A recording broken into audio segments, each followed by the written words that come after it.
consensus and be right. And that's difficult. You're going to fail a fair amount. Or if you're an entrepreneur, you have to bet against the consensus and be right. And so failure has become one of those learning processes. So pain plus reflection equals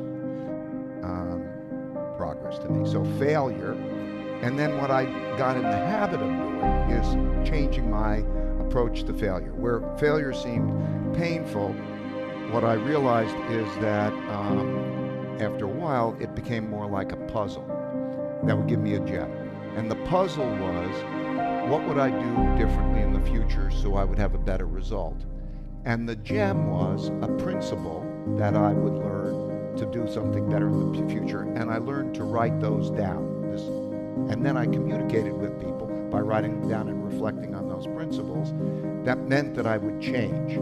And so then changes lead to improvement, and then you go after more audacious goals. And it seems to me like it's like that over and over again. So this is what life looks like to me. This is what evolution looks like to me. Evolution of products, evolution in its various nature. You go after your goals. On your way to your goals, you encounter your problems. You can't tolerate your problems. Whatever the problems are, you have to diagnose them to your root cause. And the root cause can be that you're doing something wrong, or that you have a weakness, or somebody else is doing something wrong and has a weakness. So you can't depersonalize it. You have to look at it. And then whatever the diagnosis is that you get at the root cause, then you have to have a design to change and get around that root cause. And then step number 5 is you have to push through to results. So that's what it always looks like, evolution. And if you were to take any company, BlackBerry, they have their goals, they have the problems. If they don't diagnose it to the root cause and change, they will die. And if they do, they'll evolve. So it looks like that for me over and over again. And I've made terribly painful mistakes, failures. So one that comes to mind is that in 1981, 82, I thought, I did calculations that I thought that foreign banks would not be able to get paid back from the countries they lent to. They lent to a lot of emerging countries. They wouldn't be able to pay back.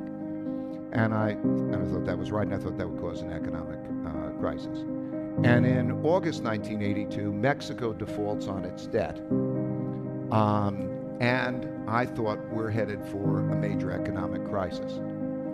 Because I had anticipated them defaulting on the debt, I received a lot of attention. I'm on Wall Street Week, show of the time, and I was asked to testify to Congress.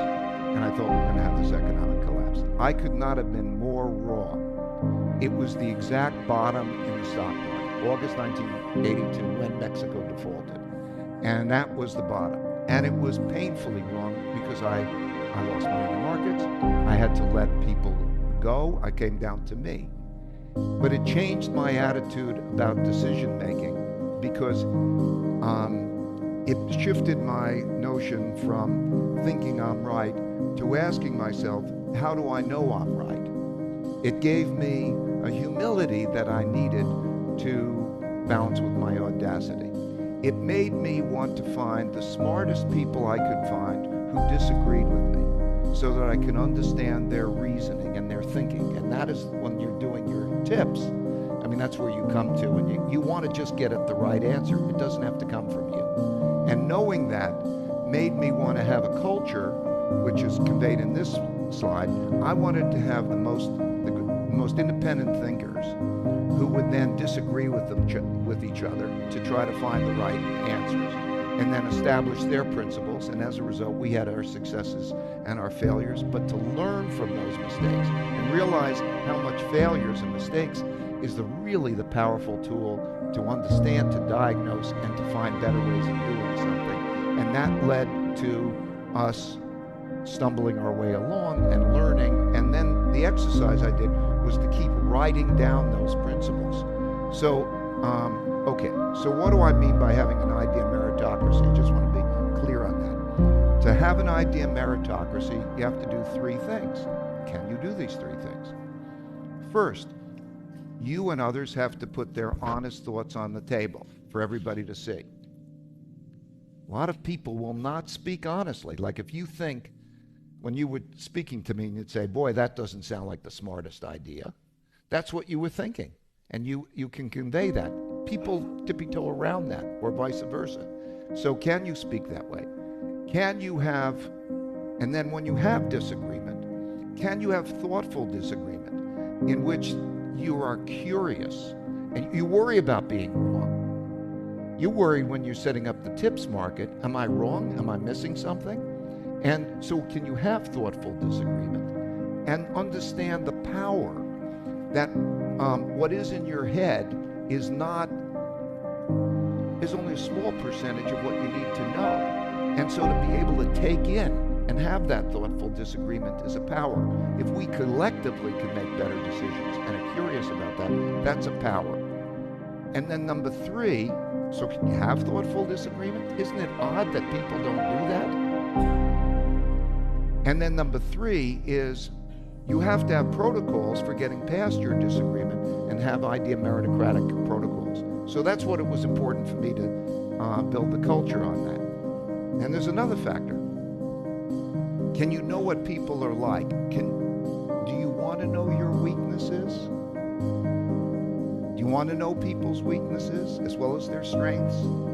It's so much more functional that way, because if you know somebody's weaknesses, you know what you can expect from them and together, and they can get around their weaknesses. So it was very important.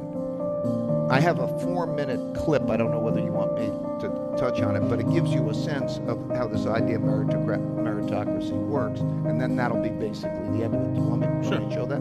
Okay. So, here's a 4-minute clip. It was done I gave it at a TED Talk.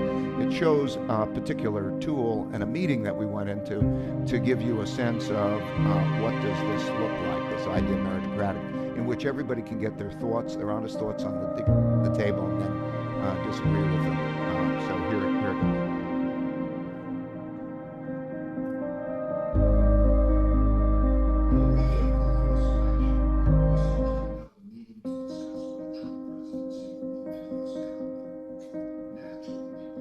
Opinions on the matter and how we were approaching the discussion. The dot collector collects these views. It has a list of a few dozen attributes, and so whenever someone thinks something about another person's thinking, it's easy for them to convey that assessment. They simply note the attribute and provide a rating from 1 to 10. For example, as the meeting began, a researcher named Jen rated me a 3, in other words, badly, for not showing a good balance of assertiveness and open-mindedness.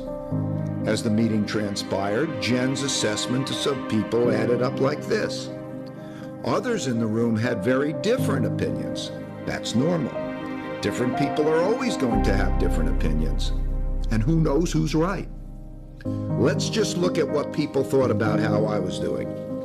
Some people thought I did well, others poorly. With each of these views, we can explore the thinking behind the numbers. Here's what Jen and Larry said. Note that everyone gets to express their thinking, including their critical thinking, regardless of their position in the company. Jen, who's 24 years old and fresh out of college, can tell me, the CEO of the company, that I'm approaching things terribly. This tool helps people both express their opinions and separate themselves from their opinions to see things from a higher level. When Jen and others shift their attentions from inputting their opinions to looking down on the whole screen, their perspective changes. They see their own opinions as just one of many, and naturally start to ask themselves, how do I know my opinion is right? That shift in perspective of going above it and seeing the full range of views shifts the conversation from arguing over individual opinions to figuring out objective criteria for determining which opinions are best. Behind the dot collector is a computer that is watching what all these people are thinking, correlates it with how they think, and communicates back to each of them based on that. Then it draws the data from the meetings to create a pointillist painting of what people are like and how they think. And it does all that guided by algorithms. Knowing what people are like helps to match them up better with their jobs. For example, a creative thinker who is unreliable might be matched up with someone who is reliable but not creative. Knowing what people are like also allows us to decide what responsibilities to give them and to weigh our decisions based on people's merits. We call it their believability. Here's an example of a vote that we took where the majority of people felt one way, but when we weighed people's views on the basis of their merits, the answer was completely different.